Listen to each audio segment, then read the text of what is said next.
أعوذ بالله من الشيطان الرجيم بسم الله الرحمن الرحيم الحمد لله رب العالمين وبه نستعين اللهم صل وسلم وبارك على سيدنا محمد وعلى آله وصحبه في كل لمحة ونفس عدد ما وسعه علم الله رب اشرح لي صدري ويسر لي أمري واحلل عقدة من لساني يفقه قولي ولا حول ولا قوة إلا بالله العلي العظيم إلهي أنت مقصودي ورضاك مطلوبي أعطني محبتك ومعرفتك. Assalamualaikum warahmatullahi ta'ala wabarakatuh. Alhamdulillah wa syukurulillah. Segala puji bagi Allah yang telah memberikan hidayah dan taufik. Mudah-mudahan kita sentiasa dikurniakan Allah hidayah dan taufik. Kuliah Masjid Abidin pada malam ini ingin membahaskan kalam hikmat Syekh Ahmad Ibn Athaillah Al-Iskandari radhiyallahu anhu yang ke-31. Qala Syekh, la tataraqqab furughal aghyari fa inna dhalika yaqta'uka an wujudil muraqabati lahu fima huwa muqimuka fihi. Yang bermaksud, jangan menantikan selesai, yakni habisnya perintah-perintah untuk lebih mendekat kepada Allah. Sebab yang demikian itu akan memutuskan engkau dari kewajiban menunaikan hak terhadap apa yang Allah telah mendudukkan engkau di dalamnya. yakni sebab yang demikian itu memutuskan kewaspadaanmu terhadap kewajiban. Kalam hikmat ini ternyata ingin disampaikan oleh Syekh kepada kita supaya jangan mengambil sikap yang salah dalam mengabdikan diri kepada Allah Subhanahu wa ta'ala. Kadang-kadang seseorang itu terhalang dengan beberapa perkara daripada menyempurnakan ibadah-ibadah sebagai pengabdian diri kepada Allah Subhanahu wa ta'ala. Yang penghalang-penghalang itu kalau dikendalikan dengan baik, dia sebenarnya tidaklah menghalang. Cuma pada setengah orang dirasakannya semacam menghalang dirinya daripada mengabdikan diri kepada Allah secara yang lebih sempurna.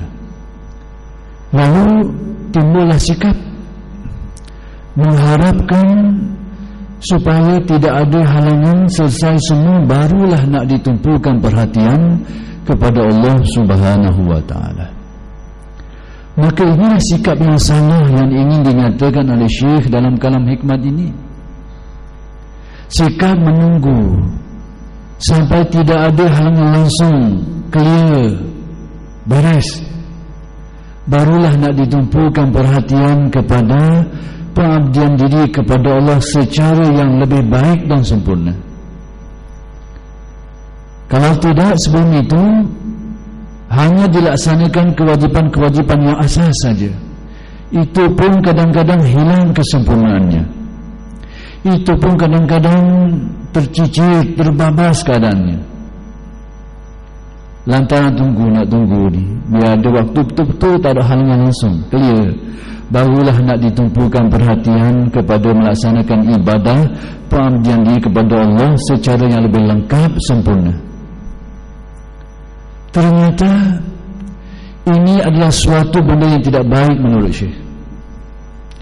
Nak tunggu pecing dulu baru membuat ibadah secara yang lebih baik. Berapa tahun lagi nak pecing, baru dah tahu. Nak tunggu tak ada masalah dulu. Orang ni tak selesai molek lagi, orang ni tak selesai molek lagi. Nak tunggu perhabis dici, clear jalan tak ada benda. Bila selesai tak tahu. Jadi sikap seperti itu sebenarnya bukanlah sesuatu yang bersifat realistik. Menunggu tak ada masalah langsung, tak ada, seterusnya. Kerana kita ni selama dinamakan manusia hidup, ada saja masalah itu, masalah ini, keperluan itu, keperluan ini. Selagi hidup pasti ada keperluan yang ditunaikan. Selagi hidup pasti ada masalah-masalah yang merintangi kita. Jadi bila kita mengambil sikap menunggu sehingga tidak ada langsung halangan-halangan, barulah nak ditumpukan perhatian kepada menyempurnakan tugas utama kita, beribadah mengabdikan diri kepada Allah. Yang ini sikap yang buruk, kata Syekh. Maka sebab itu Syekh mendatangkan kalam hikmat ini nak membetulkan pandangan kita. Maka kata Syekh, jangan menantikan selesai dulu sehingga aghyar ini, sesuatu yang lain dari Allah yang menghalang kita. Kadang-kadang kita dihalang oleh orang, kadang-kadang kita dihalang oleh pekerjaan, kadang-kadang kita dihalang oleh keperluan hidup kita sendiri. Baru nak pergi ngaji, nyajak pergi kedai kopi. Baru saja nak pergi ke situ, nyajak pergi situ pula. Macam-macam manusia. Kadang-kadang halangan orang, kadang-kadang halangan pekerjaan. Oh, tak selesai lagi ni, nak susah juga nak pergi ni guna-guna apa. Esok mai kerja lain pula. Padahal benda itu boleh diuruskan. Dah, biar gini juga. Sedangkan benda itu boleh diuruskan tanpa mengganggu ruang masa untuk beribadah. Kadang-kadang halangan keperluan, memerlukan orang bekerja, sedangkan masanya masih panjang. Tapi hari ini juga belum habis juga hari ini. Esok mari cerita lain pula. Maka demikianlah hal ini berlarut-larutan sampai manusia tidak akan menemui waktu itu. Waktu tidak ada halangan langsung ini. Memang adanya halangan-halangan dalam kehidupan kita, itu tidak dinafikan. Benda itu boleh kita ngajah benda itu. Waktu pun luas, tapi yang jelas kita boleh mengurus perkara itu, kita boleh menyelesaikan perkara itu. Tapi sikap menunggu sehingga tidak ada sama sekali halangan-halangan, inilah masalahnya. Sehingga tak ada langsung dah, tak ada selesai dia dah habis. Bila agaknya boleh keadaan itu? Maka sebab itu Syekh ini menyatakan, jangan menanti selesainya semua rintangan-rintangan itu. Jangan kita tunggu sampai tidak ada yang menghalang kita, ataupun yang kita kira sebagai menghalang kita daripada usaha kita mendekatkan diri kepada Allah. Sebab apa, kata Syekh? Kenapa Syekh ini melarang kita menunggu saat itu, menunggu keadaan itu?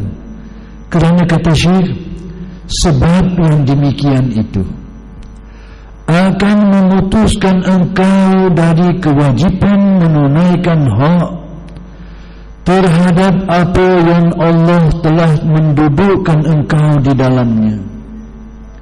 Terjemahan ini agak menyimpang sikit daripada nas asal kitab hikam ini, kalam hikam itu.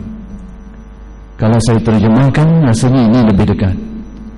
Yang demikian itu menghalang dirimu daripada menilik kepada Tuhanmu, menilik kepada Tuhanmu dalam suasana yang Allah Ta'ala letakkan engkau di situ. Manusia ini diletakkan Allah dalam keadaan yang bermacam-macam, dan setiap keadaan manusia itu ada hak-hak rububiyah yang perlu ditunaikan, ada hak-hak ubudiyah yang perlu ditunaikan oleh seseorang itu terhadap Allah dalam rangka mengabdikan diri kepada Allah Subhanahu wa ta'ala. Jadi kalau dia tunggu tak ada benda licin clear, dia tidak akan menemui suasana itu. Setiap orang pasti ada situasi tertentu yang Allah Ta'ala letakkan dia dalam keadaan itu. Sekiranya dia mengambil sikap menunggu keadaan tadi, dia akan hilang fokus muraqabahnya. Kerana kita dikehendaki selalu menilik kepada Allah, apa jua pun keadaan kita. Dari situlah kita dapat mengabdikan diri kepada Allah Subhanahu wa ta'ala. Ada orang diletakkan dalam keadaan ibadah, ada orang dijatuhkan dan teruji dengan kemaksiatan, ada orang dilimpahkan rahmat, nikmat, kurniaan, ada orang diduga diuji dengan kepayahan dan musibah. Keadaan-keadaan ini manusia tidak dapat mengelakkan diri. Lalu kita mengharapkan sehingga semua ini beres, tidak ada masalah lagi, tidak akan ditemui keadaan itu. Sebab itu kata Syekh, jangan kau tunggu yang itu. Kerana bila kau tunggu, kau akan terluput daripada muraqabah hatimu terhadap Allah, tilikan hatimu terhadap Allah. Kerana engkau apa yang dikehendaki, engkau menilik kepada Allah, lalu kau mengetahui kewajipan-kewajipan apa yang wajib kau laksanakan. Bukan menunggu tidak ada masalah, tapi yang perlu menilik kepada Allah. Lalu dalam keadaan itu apa ubudiyah kita? Pada waktu kita dilanda kepayahan, musibah, bala bencana, hal yang macam-macam, maka muraqabah hati kita menilik kepada Allah, melihat kepada ketentuan daripada Allah, ujian daripada Allah, dan ini menghendaki kita supaya bersabar. Keadaan itu menghendaki kita supaya bersabar menghadapinya. Itulah pengabdian diri kita kepada Allah, bersabar menghadapi dugaan. Dan ini tidak akan berlaku bagi hati yang tidak menilik kepada Allah. Yang tergerak untuk bersabar adalah hati yang menilik kepada Allah Subhanahu wa ta'ala, menilik bahawa dugaan ini adalah dari Allah untuk menguji. Lalu tuntutan ubudiyahnya adalah bersabar untuk itu. Tuan Guru kami ada mengungkapkan kata-kata mengenai perkara ini. Ada orang berbicara tentang sabar, tapi lari bila menghadapi kenyataan. Bila menghadapi kejadian sebenar, hilang sabarnya.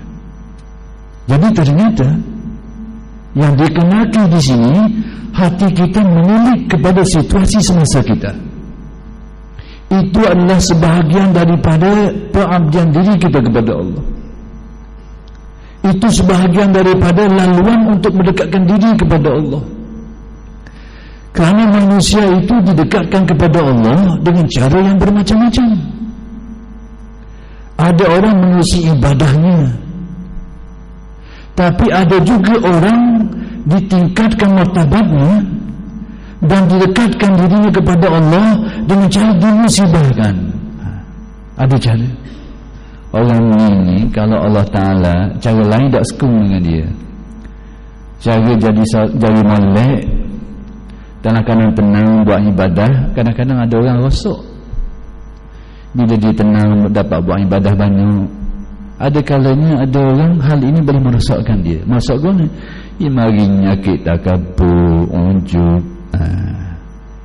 Tengah-tengah dia buat ibadah banyak ni, dia tengok orang rendah belaka ni, kurang ibadah belaka, mari dihinggapi, dia rosak. Dia tidak berpeluang untuk mendekati Allah dengan cara itu. Lalu orang ini ada kalanya diberi laluan lain oleh Allah, dimusibahkan sampai hatinya merintih, minta kepada Allah, mengadu kepada Allah. Itulah laluan dia dekat dengan Allah. Ada orang cara seperti itu, diperpayahkan hidupnya, tapi tidak semua. Ada orang seperti itu. itulah laluannya untuk didekat kepada Allah Subhanahu wa ta'ala. Macam-macam. Jadi rupa-rupanya apa yang dikehendaki dari kita adalah muraqabah hati, tindakan hati terhadap realiti semasa kita. Ketika kita diuji dengan kepayahan, maka hati yang menyadari, lalu sabarlah ubudiyahnya, pengabdian dirinya. Ada orang diberikan nikmat, diberikan karunia yang bermacam-macam, dilimpahkan pemberian, dinaikkan pangkat, dibesarkan gajinya, dipermudahkan rezekinya, macam-macam diberi kepada setengah orang. Lalu hal ini kadang-kadang mengganggu juga. Bila banyak doa ni, nama doa lalu ni, ni akhir sekali terganggu juga. Nak buat ibadah pun tak jadi, duk teringat, kawan ni duk selesai lagi ni, fikiran ni tak selesai lagi ni, orang ni tak selesai lagi ni, rumah ni kereta tak ada kunci lagi tu, kawan ni rumah tak ingat nak kunci ni, kawan ni cerita ni, macam-macam terhalang juga. Jadi bila kita tunggu hal ini selesai, tidak akan selesai. Jadi musibah ke, nikmat ke, tetap pada setengah orang dianggap sebagai sesuatu yang dikira menghalang dan belum selesai. Kalau nak ditunggu yang ini selesai dulu, tidak akan selesai sampai bila-bila. Lalu yang dikehendaki bagaimana? Muraqabah hati. Kalau kita menunggu, kita akan hilang muraqabah hati kita. Nak tunggu habis ni, baru menghadap, kita akan hilang sesuatu yang sepatutnya kita laksanakan. Menilik situasi apa sedang kita berada. Bila kita menilik dan mengetahui kita sedang dilampahi oleh Allah dengan nikmat, maka ubudiyahnya bersyukur kepada Allah dengan rasa hatimu, dengan ungkapan lidahmu, dengan tindakan amal ibadahmu sebagai syukur kepada Allah Subhanahu wa ta'ala. Itu ubudiyahnya. Kadang-kadang seseorang manusia itu diletakkan di dalam ketaatan kepada Allah, dibuat ibadah. Hal ini kadang-kadang kalau tanpa muraqabah hati juga menimbulkan masalah. Maka yang dikehendaki daripada kita menilik apakah keadaan situasi semasa kita. Sekiranya kita mendapati kita ini diletakkan Allah dalam ibadah, diberikan laluan, diberikan ruang untuk beribadah, lalu tuntutan ubudiyahnya adalah bersyukur kepada Allah dan meneruskan ibadah-ibadah itu. Itu tuntutan ubudiyahnya. Dan ada orang yang diuji oleh Allah dengan dijatuhkan dengan kemaksiatan. Dalam perjalanan rohani manusia, ada orang menempuh laluan ini. Dia dijatuhkan. Sampai masa dijatuhkan, dilibatkan dengan kesalahan, lalu disedarkan balik, dijatuhkan lagi, disedarkan lagi. Ada orang menempuh jalan Allah, mendekatkan diri kepada Allah, mengusir jalan seperti ini, liku-liku seperti ini. Tapi tidak sama dengan orang yang bergelimang, orang yang siang malam dalam kemaksiatan. Itu cerita lain. Itu tak ada arwah tu, memang tak ada kerja lain, tenggelam dalam kemaksiatan, kedurhakaan. Ini bukan orangnya. Yang tadi tidak. Hala tujuannya sudah benar, hala tujuannya sudah betul. Tinggal lagi menurut hikmah Allah sampai masa dia terjatuh. Mungkin selaras dengan maqam nafsunya yang lawamah, dan inilah keadaan ihwal hatinya. Sabatang dorongan nafsunya mengatasi, dia jatuh, dia sedar balik, dia taubat. Sampai bertahun-tahun ada orang seperti ini. Tapi hal tujuannya jelas, ingin mendekatkan diri kepada Allah, ingin memperbaiki dirinya, ingin meningkatkan hadinya. Tapi dia lalu lorong tadi tu, lorong kakoh sikit. Sepak rembah, lorong dia begitu nak buat ni. Tapi hal tujuan sudah betul, sudah betul. Ini hikmah. Jadi yang dikehendaki adalah muraqabah, hati yang menilik di situasi apa dia sedang berada, bagaimana keadaan dirinya. Kalau dalam keadaan seperti tadi terjatuh, maka tuntutan ubudiyahnya memperbanyakkan taubah dan istighfar. Maka demikianlah Syekh ini menganjurkan kita supaya memahami situasi semasa dengan cara bermuraqabah, menilik kepada ihwal diri dan menilik kepada rahsia ketentuan Allah Subhanahu wa ta'ala. Lalu disitulah kita dapat melihat jenis ubudiyah mana yang perlu kita laksanakan. Bukan tunggu clear habis baru nak fokus kepada Allah, baru nak mendekatkan hati kepada Allah. Tidak akan ditemui ruang ini. Kita terbedaya dengan fikiran seperti itu. Yang penting tilik dalam keadaan semestimu kepada Allah. Itulah laluanmu untuk mendekatkan diri kepada Allah Subhanahu wa ta'ala. Jadi tidak tunggu mencari masa, kerana ada orang disangka begini, usaha mendekatkan diri kepada Allah ini hanya tercapai dengan ibadah-ibadah yang zahir, dengan salat, dengan puasa. Tapi bila ada perkara-perkara ini tak boleh nak buat lagi, tergala, tak boleh nak dekat diri kepada Allah. Dia faham gitu.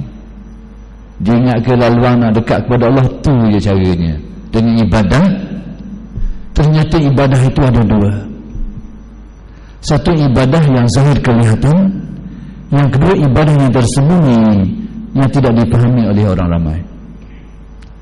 Ibadah yang zahir kelihatan seperti salat yang dapat disaksikan oleh sesiapa pun, puasa yang dapat dibuktikan amalannya, haji dan umrah yang dapat dikesan pelaksanaannya, boleh dilihat.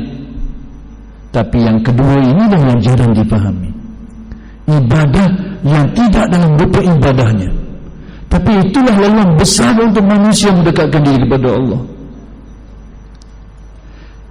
Ada satu kekunci untuk memahami perkara ini.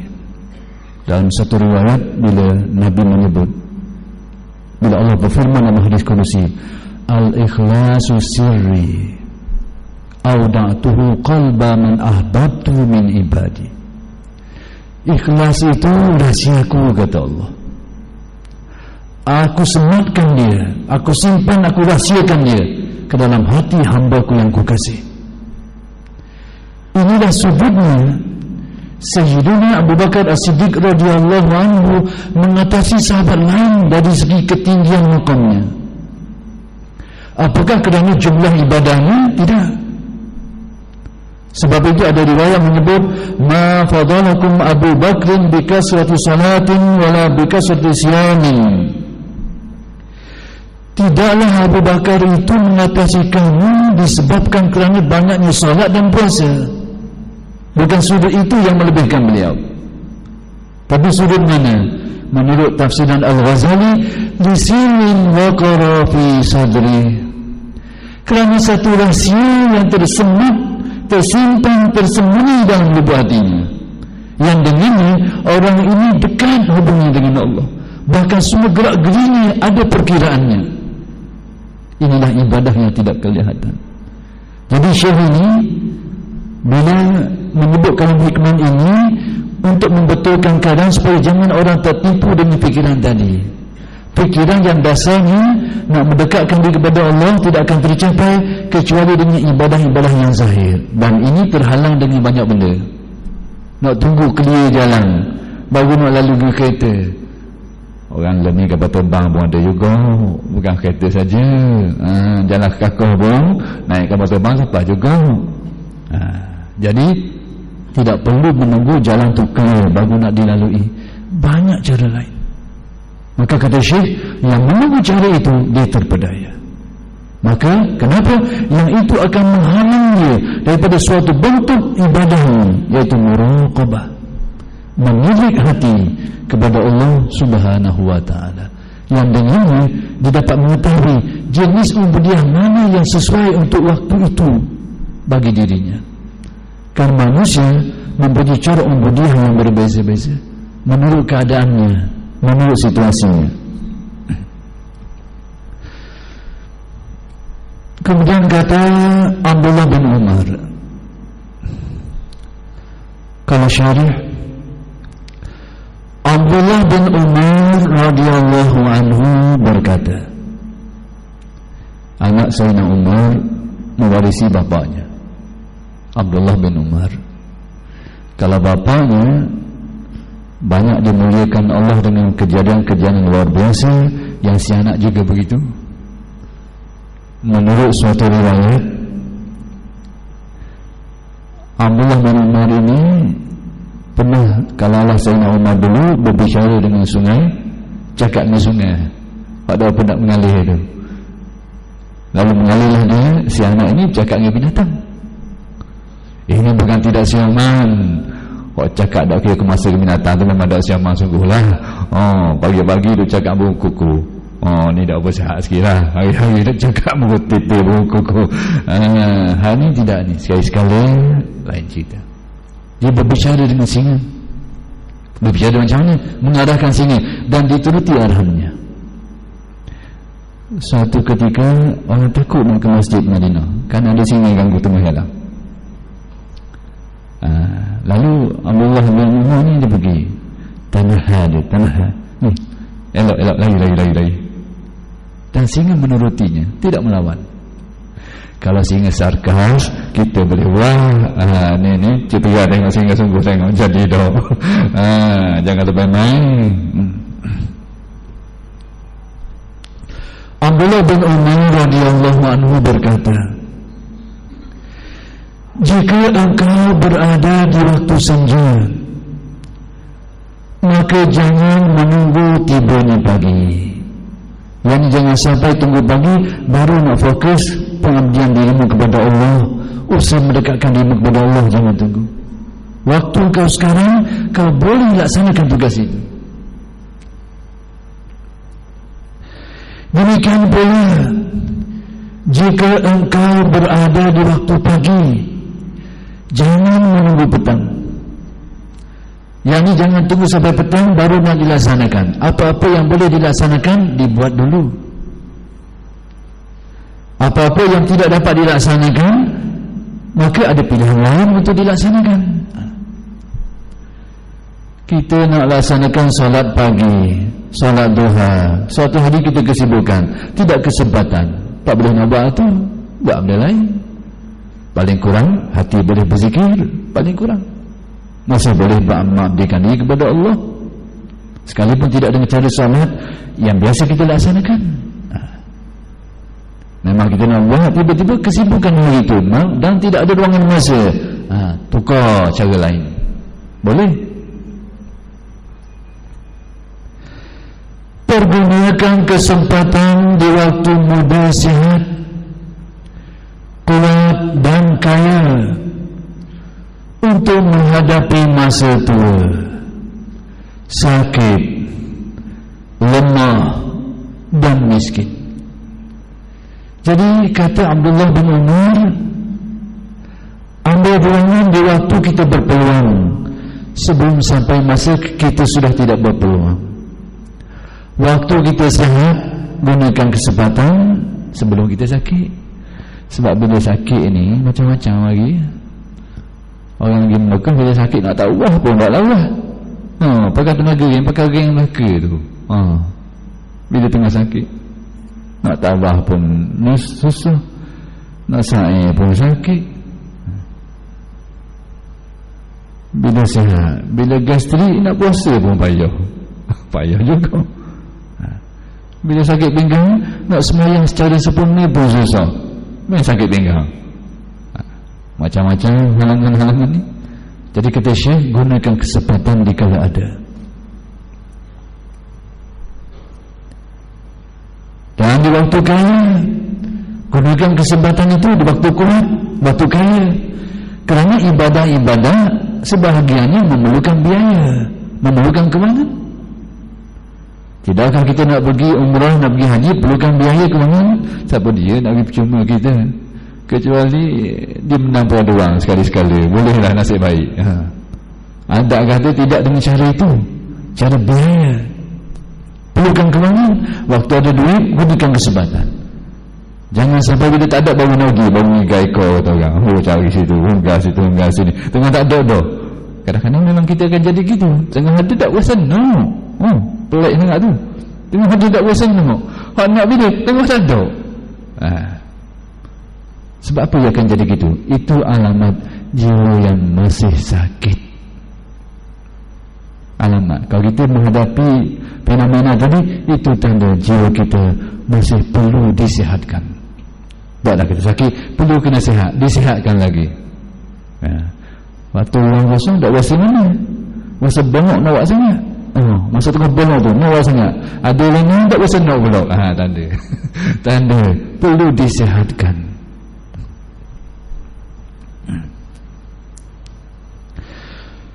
Salim bin Abdullah At-Tustari berkata, jika tiba waktu malam, maka jangan mengharap tiba siang hari. Salah seorang ulama yang terkenal, Salim bin Abdullah At-Tustari, ini ulama suhul, ulama tasawuf yang terkenal sebelum Imam Ghazali lagi ni. Jadi antara pesan beliau ini, jangan mengharap tibanya siang hari. Bila kita duduk waktu malam, jangan tunggu siang esok baru nak diselesaikan. Waktu ada peluang, selesaikan dulu, sehingga engkau menunaikan hak Allah. Tunai dulu kewajipan itu, sehingga engkau menunaikan hak Allah waktu malam itu. Jangan tunggu esok baru nak buat. Yang tempat itu, yang ruang masa itu boleh dibuat di malam hari. Jangan tunggu. Dan menjaga benar-benar hawa nafsumu. Demikian pula bila engkau berada pada pagi hari. Jadi nasihat Salim bin Abdullah dan juga Abdullah bin Umar serupa. Jangan kita mengabaikan waktu ruang yang ada, nak tunggu waktu tak tahu lagi tu. Ada pamatanya ada ke? Sebab tu petua-petua orang yang bijaksana bukan dalam ibadah saja, dalam usaha lain pun kita juga. Kita nak cari kedai. Ni petua-petua orang bijaksana selalu dia ambil sikap gini lah. Nak cari barang tengah malam, pukul 12, kedai-kedai 50-50 ada tutup ada dok. Lalu kedai saya, kedai ni tak tutup lagi. Biar depan sen dia. Bahaya. Tak menanggung sama juga ni. Kedai ni buka dah, sepatutnya boleh berhenti, boleh beli sini ni. Biar tunggu sikit ni. Depan ni tutup dah kedai ni. Depan tutup dah. Habisnya tutup. Sama lah benda ni. Dalam urusan dunia serupa juga. Menangguh belaka kerja tu. Kerja menangguh belaka tu. Dan banyak jadi yang saya kata tu, bagi kita perlu buat gitu. Biar lepas ni tak ada. Ni tak ada. Kali balik asal mula. Balik asal mula tutup pula awal tu. Ni menangguh punya bahasa.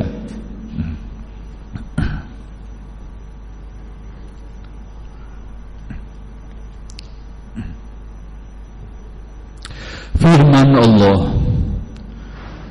wa nabluukum bisyarri wal khairi fitnatan wa ilaina turja'un.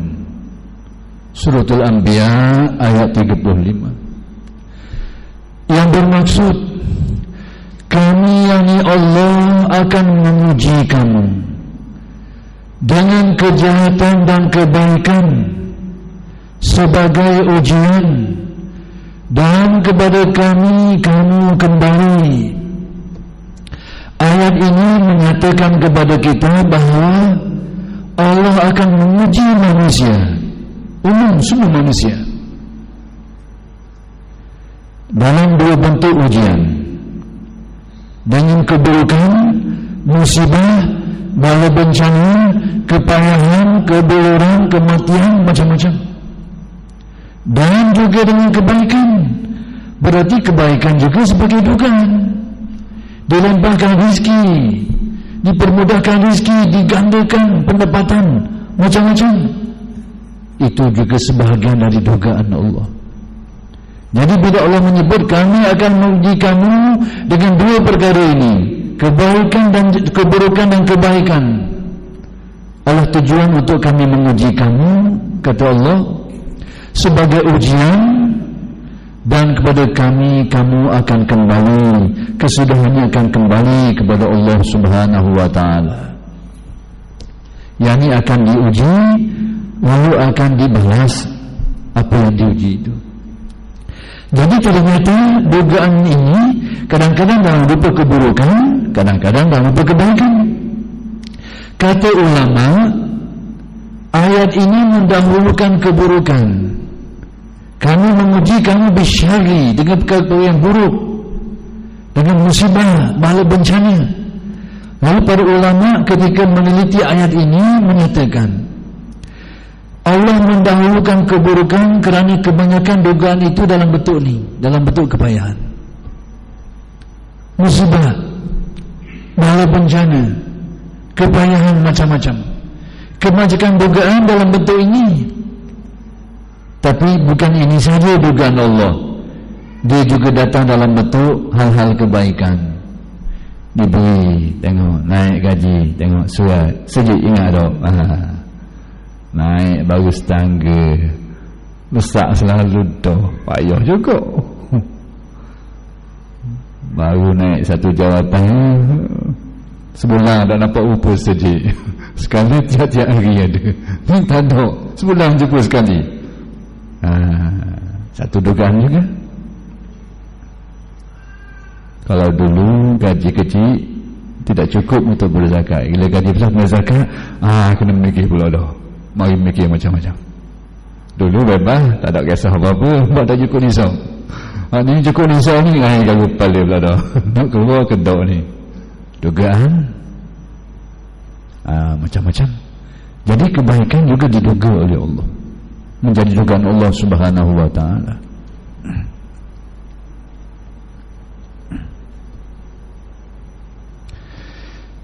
Ujian itu berupa sihat, sakit, kesukaran, kelapangan, kaya dan miskin, dan macam-macam lagi. Lalu sekiranya manusia itu mengharapkan hidupnya sudah tidak ada yang ini, barulah nak fokus kepada usaha mendekatkan diri kepada Allah, yang ini berangan namanya. Kerana dia tidak akan menemui galang ini. Bukan tak ada langsung ada, tapi mari pula. Macam musim bulan 12 lah. Habis bulan 2, bulan 3 senyap hujan. Jangan tidak mari, tahun depan mari pula. Begitulah. Lalu orang yang mengambil sikap nak tunggu tak ada semua ni, tidak ada dugaan ini, lena, baru nak buat ibadah, dia tertipu dengan tanggapan yang silap. Bahkan dia akan menjadi orang yang berangan banyak. Sebab itu Sufi Ibnu Waqti, dalam istilah Sufinya, apa makna Ibnu Waqti? Anak masanya. Apa makna anak masanya? Orang realistik sifatnya, memahami apa yang sedang berlaku pada dirinya, bukan berangan apa yang akan datang. Merancang apa yang akan datang itu cerita lain, tapi berangan apa yang akan datang itu bukan Sufi. Demikian juga orang menyesali apa yang sudah lalu, bukan Sufi. Tapi ambil intibar apa yang sudah berlaku, itu tidak ada masalah. Tapi menyesali sesalan yang membawa kepada membantah ketentuan Allah, ini bukan jiwa Sufi. Sufi adalah Ibnu Waqti, orang realistik sifatnya, kenyataan semasanya, merasa diri dan talukan genggaman Allah, ditilik oleh Allah, diperhatikan Allah, dan mengkadang dirinya apa yang patut dilaksanakan terhadap Allah sekarang. Ini Sufi, waqi sifatnya, kenyataan sifatnya. Kita ni banyak hak tak boleh kita, hak tak duduk tangan kita tu, hak kita banyak-banyak kan. Perangai kita hak tak ada lagi ni, hak depan kita ni banyak-banyak gitu. Itulah yang menyebabkan kita banyak dilanda lamunan, angan-angan kita ni. Jadi oleh kerana sudah sampai waktu yang ditetapkan, saya setakat itu dululah untuk kuliah hikam pada kali ini, dan insya-Allah akan bersambung pada minggu depan. Kita tak ada sekali, saya ada hal, dan insya-Allah selepas itulah akan bersambung. Aku qauli hadza wa astaghfirullahalazim li wa lakum. Assalamualaikum warahmatullahi taala wabarakatuh.